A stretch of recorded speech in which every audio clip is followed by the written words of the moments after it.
नमस्कार दोस्तों, एक बार फिर स्वागत है आपका आपके अपने चैनल नई उमंग में। तो आज हम इस वीडियो के माध्यम से बात करने वाले हैं। अभी हाल ही में एमपीपीएससी ने स्टेट सर्विसेज रिक्वायरमेंट 2022 का नोटिफिकेशन आपका जारी किया है। तो इस वीडियो के माध्यम से हम चर्चा करने वाले हैं कि एमपीपीएससी स्टेट सर्विसेज का सिलेक्शन प्रोसेस क्या रहेगा, एमपीपीएससी स्टेट सर्विसेज का एग्जाम पैटर्न क्या होगा, एमपीपीएससी स्टेट सर्विसेज एग्जाम का सिलेबस क्या रहेगा, एमपीपीएससी स्टेट सर्विसेज की आपकी सैलरी क्या रहेगी और भी बहुत सारी बातें जो कि आपको MPPSC state services online application form 2022 के बारे में जानना जरूरी है। बहुत सारी बातें इस वीडियो के माध्यम से हम क्लियर करेंगे। अगर आपके मन में कोई डाउट रह जाता है या फिर वो कोई चीज आपको समझ में नहीं आती है तो आपको इसी वीडियो डिस्क्रिप्शन में एक लिंक मिल जाएगा, आप उस पर क्लिक करके सारी जानकारी देख सकते हो। इसके अलावा आप नीचे दिए गए कमेंट बॉक्स में कमेंट करके अपनी डाउट क्लियर कर सकते हो। तो चलिए शुरू करते हैं आज की जानकारी किस चीज के बारे में है। एमपीपीएससी स्टेट सर्विसेज यानी राज्य सेवा परीक्षा एग्जाम 2022 का नोटिफिकेशन आपका अभी हाल ही में जारी किया गया है। मध्य प्रदेश लोक सेवा आयोग यानी एमपीपीएससी ने राज्य सेवा परीक्षा यानी स्टेट सर्विसेज एग्जाम 2022 के लिए एक अधिसूचना जारी की है। इस अधिसूचना के अनुसार एमपीपीएससी राज्य सेवा परीक्षा के लिए 283 पदों के लिए आवेदन आमंत्रित किए हैं। मध्य प्रदेश लोक सेवा आयोग ने 283 रिक्त पदों पर भर्ती के लिए राज्य सेवा परीक्षा आयोजित की जाएगी। योग्य और इच्छुक उम्मीदवार 10 जनवरी 2022 से 9 फरवरी 2022 तक आधिकारिक वेबसाइट के माध्यम से एमपीपीएससी में एमपीपीएससी स्टेट सर्विसेज वैकेंसी 2022 के लिए आवेदन कर सकते हैं। यहां हम एमपी राज्य सेवा परीक्षा के अन्य विवरण जैसे कि इसके लिए आयु सीमा क्या होगी, शैक्षणिक योग्यता क्या रहेगी, सिलेक्शन प्रोसेस क्या होगा, आवेदन शुल्क क्या रहेगा, आवेदन कैसे करें, इसका एग्जाम पैटर्न क्या होगा, इसका सिलेबस क्या रहेगा आदि के बारे में विशेष रूप से चर्चा करने वाले हैं। तो चलिए सबसे पहले अपन बात करते हैं इसमें एमपीपीएससी वैकेंसी डिटेल के बारे में। तो MPPSC state services vacancy detail के बारे में अगर बात करें तो सबसे पहले डिपार्टमेंट का नाम है डिपार्टमेंट ऑफ जनरल एडमिनिस्ट्रेशन में अगर बात करें तो स्टेट एडमिनिस्ट्रेटिव सर्विस डिप्टी और डिस्ट्रिक्ट प्रेसिडेंट अगर बात करें तो 27 पोस्ट है। होम पुलिस डिपार्टमेंट में अगर बात करें तो state police services deputy superintendent of police यानी जीडी की अगर बात करें तो 15 पोस्ट है। कॉमर्शियल टैक्स डिपार्टमेंट में कॉमर्शियल टैक्स ऑफिसर की 22 पोस्ट है। डिस्ट्रिक्ट रजिस्ट्रार की 1 पोस्ट है और डिप्टी रजिस्ट्रार की 6 पोस्ट है। इसके अलावा अगर बात करें स्कूल एजुकेशन डिपार्टमेंट में तो असिस्टेंट डायरेक्टर की 20 पोस्ट है। कोऑपरेटिव डिपार्टमेंट में अगर बात करें तो असिस्टेंट कमिश्नर की 6 पोस्ट है। कोऑपरेटिव इंस्पेक्टर और एक्सटेंशन ऑफिसर की 18 पोस्ट है।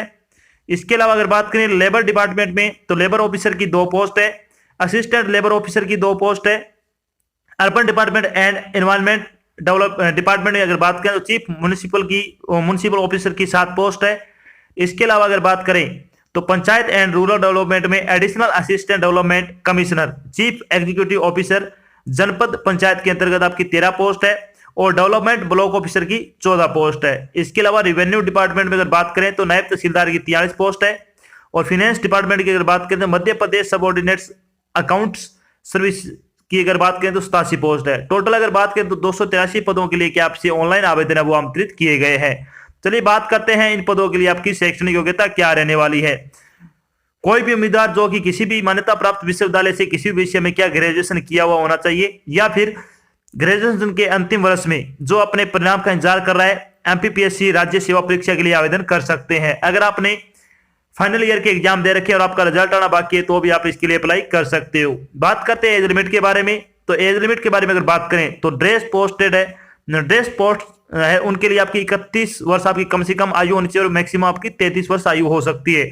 नॉन ड्रेस पोस्ट की अगर बात करें तो कम से कम 21 वर्ष और मैक्सिमम आपकी 40 वर्ष आयु हो सकती है। इसके अलावा जो आपको आयु में छूट दी जाएगी, जो सरकारी नियमों के अनुसार आयु में छूट दी जाती है वो छूट आपको यहाँ पे भी प्रदान की जाएगी।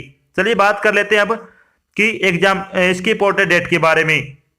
इंपॉर्टेंट डेट के बारे में अगर बात करें तो MPPSC state services notification release date की बात करें तो 23 दिसंबर 2021 को आपका नोटिफिकेशन जारी किया गया है।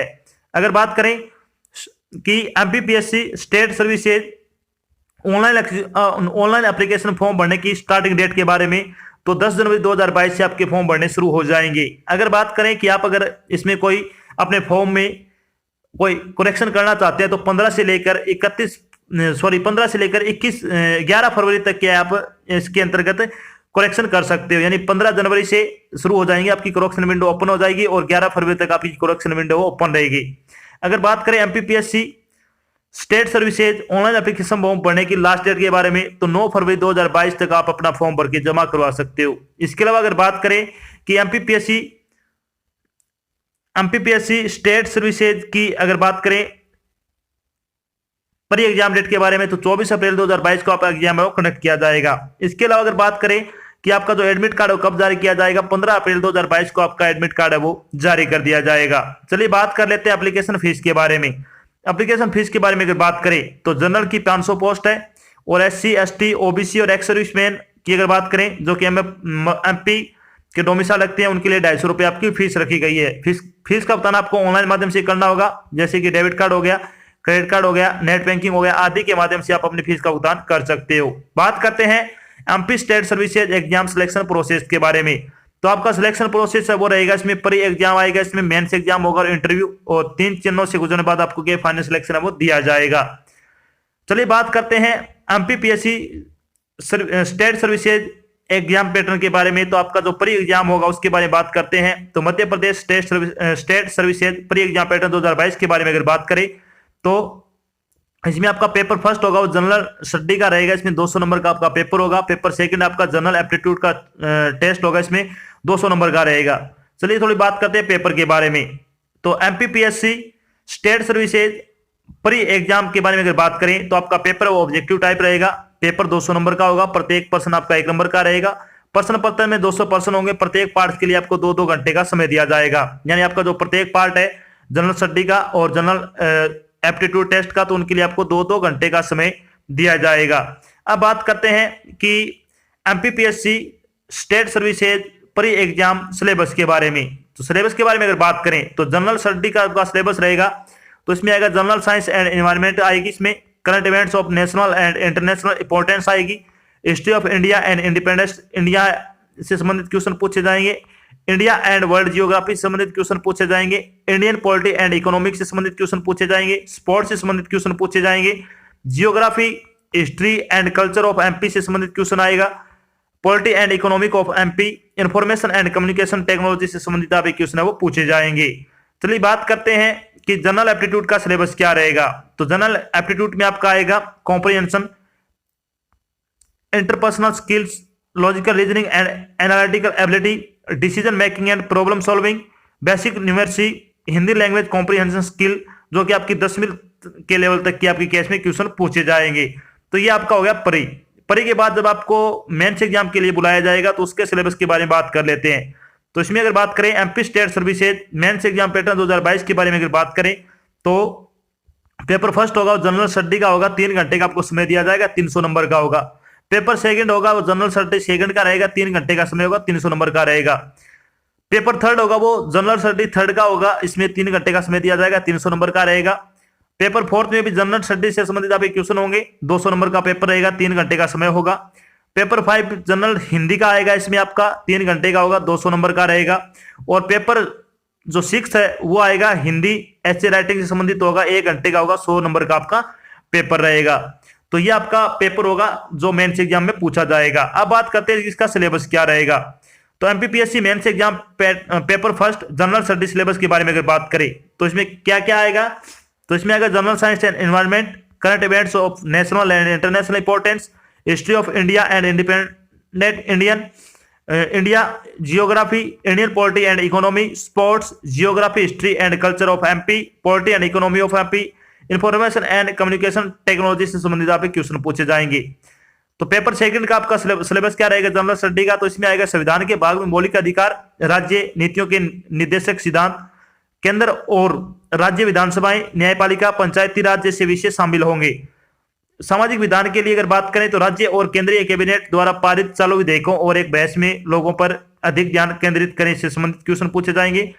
इसके अलावा सोशल सेक्टर सेगमेंट के तहत हेल्थ सर्विसेज, टेक्नोलॉजिकल इंटरवेंशन जैसी फैमिली हेल्थ, कल्च मार्क के क्षेत्र में आपसे क्वेश्चन आएंगे।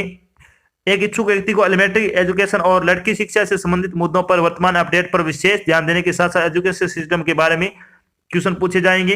HRD, इंटरनेशनल ऑर्गेनाइजेशन जैसे विषयों का एक सरल वाचन इसमें क्या पर्याप्त रहेगा। पेपर थर्ड का सिलेबस क्या रहेगा आपका। तो इसमें आएगा विभिन्न राज्य सेवा परीक्षाओं के विपरीत MP पीएससी अपने मुख्य परीक्षा में तर्क और डेटा व्याख्या जैसे विषयों को शामिल करेगा। एक उम्मीदवार को अभ्यास करने पर ध्यान केंद्रित करना चाहिए, जैसे कि basic numeracy and statics, profit and loss और मेंसुरेशन से संबंधित सामान्यीकृत विज्ञान और प्रौद्योगिकी के मुद्दों को क्या उम्मीदवारों क्या इसमें पूछे जाएंगे। ऊर्जा, पर्यावरण, सतत विकास और भारतीय अर्थव्यवस्था जैसे विषयों को बुनियादी एनसीईआरटी के संदर्भ में आपसे क्वेश्चन पूछे जाएंगे। बात करते हैं पेपर 4 का सिलेबस क्या रहेगा, तो इसमें आएगा emotional intelligence, corruption, human needs and motivation, इसके अलावा फिलोसफर, थिंकर्स, सोशल वर्कर्स और रिफॉर्म्स, एप्टीट्यूड और केस स्टडी से संबंधित आप क्वेश्चन पूछे जाएंगे। अब बात करते हैं पेपर 5 का सिलेबस, तो इसमें आपकी हिंदी लैंग्वेज आएगी, जिसमें हिंदी व्याकरण से संबंधित आप क्वेश्चन पूछे जाएंगे। पेपर 6 में आपका जो आएगा उसमें ऐसे वगैरह आएगा, जो आपका हिंदी से संबंधित आप क्वेश्चन पूछे जाएंगे। इसके बाद आपका इंटरव्यू रहेगा, इंटरव्यू आपका 175 नंबर का होगा। जब आप मेंस एग्जाम पास कर लोगे तो आपको इंटरव्यू के लिए बुलाया जाएगा, तो पर्सनैलिटी टेस्ट आपका 175 नंबर का इसमें रहेगा। अब बात करते हैं जब आपका फाइनल सिलेक्शन हो जाएगा तो आपकी सैलरी क्या रहेगी, तो एमपीपीएससी स्टेट सर्विसेज सैलरी के बारे में बात करते हैं, तो नायब तहसीलदार एमपी सबऑर्डिनेट अकाउंट्स सर्विसेज के लिए 9300 रुपए से लेकर 34,800 रुपए पर मंथ के हिसाब से आपकी सैलरी रहेगी, और साथ में आपको ग्रेड पे और 36 रुपए ग्रेड पे भी दिया जाएगा।